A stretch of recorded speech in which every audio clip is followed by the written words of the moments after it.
Doctor Homi जे भाभा एक ऐसे व्यक्ति जिन्होंने लाल बहादुर शास्त्री जी के साथ एक सपना देखा हिंदुस्तान में न्यूक्लियर एनर्जी पावर का। डॉक्टर साहब ने क्राइसिस के वक्त अपॉर्चुनिटी को खोद निकालने की कोशिश करी। हिंदुस्तान के गर्भ में यूरेनियम तो नहीं है, मगर हाँ थोरियम के रिजर्व्स भर के पड़े हैं। We hold around 25% of the world's thorium reserves.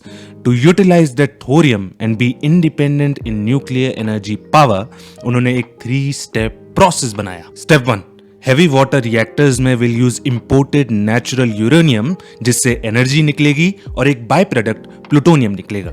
Step 2, step 1 में जो प्लूटोनियम निकला will use that in fast breeder reactors जिससे यूरेनियम 233 निकलेगा, अ synthetic and radio active version of natural uranium. Step 3, and when we'll have enough of this uranium 233 we'll use that to power thorium based reactors। तो ये था plan, strategically independent होना। we'll start out with imported uranium, branch out with domestic plutonium production and finally thorium। But 70 साल बाद भी हिंदुस्तान में आज सिर्फ 18 हैवी वाटर रिएक्टर्स हैं और एक फास्ट ब्रीडर रिएक्टर जो फुल्ली फंक्शनल नहीं है। Now you will ask Abhyudaya ऐसा क्या हुआ? Well, there are a couple of points to ponder upon. You see, global suppliers after India got independence wasn't keen to work with India in this regard.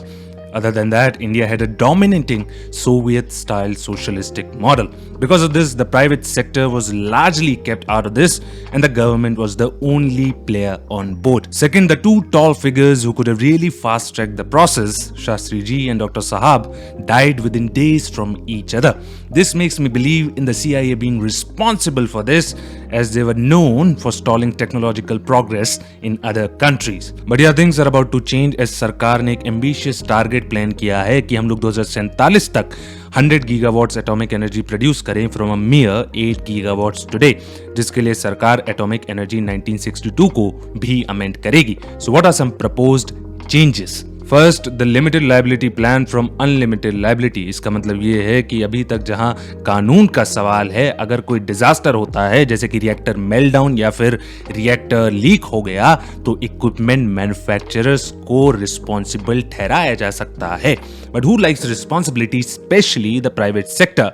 So major companies like Westinghouse and France ADF backed down. So now limited liability में liability सिर्फ और सिर्फ contract value तक और एक limited period तक ही सीमित रहेगी। Second, it could bring private players like L&T, Tata, etc. to play in this sector, even allowing 49% FDI. Now, atomic energy certainly has some appeal. It is clean and not dependent on natural factors like sunshine, wind speed, and high-speed currents. That is, its output can be controlled. In the recent Union Budget 2025 to 2026 too, the government is betting big on nuclear power. Today it is mere 3% and its expansion would require money, expertise and cooperation, something which other countries and private sector could help us with. But everything is not rosy. So what are the risks involved here? Well, first and foremost, the private sector's appetite for greed over everything. Their motive is solely profit, जिसके लिए they might here and there compromise on safety to increase the weight of their wallets, coupled with limited liability clause and legal loopholes. If a disaster strikes, उसका भार किसके sir पर आएगा? The taxpayers.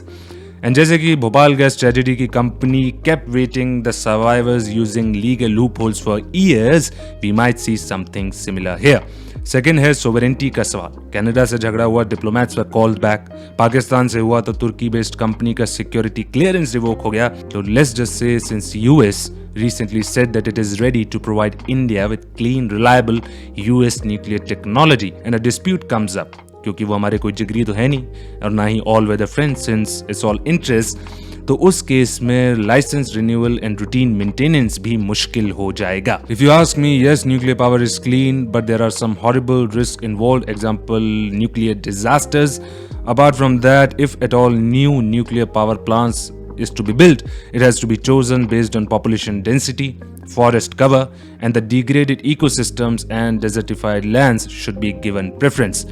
Limited liability clause amendments should be revisited again, and geopolitical risk should be weighed in while choosing an international supplier. So that's it for this video. Take care of yourself, your family, keep smiling, have a good, loving, and a peaceful day.